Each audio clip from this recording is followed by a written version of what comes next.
خو کن به دیدن سایی در قفای من و بدون که دستان تو به زلالی از دل کینه برون می آیند، گویی که برخاسته از بامداد فردایند. محبوبم، نمک سازواری بلور خیش را به تو بخشیده است. حسادت درد می کشد، می میرد، از آواز من زوال می یابد.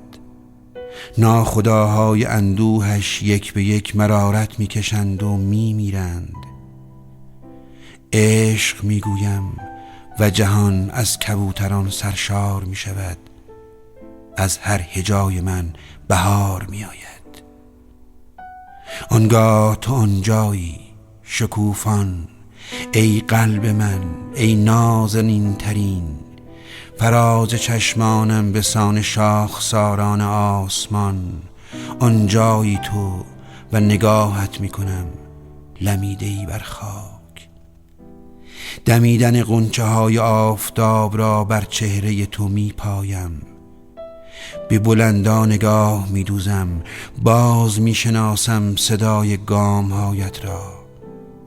آه ماتیلده، ای نازنین ترین، ای دیهیم، مقدمت خوش باد.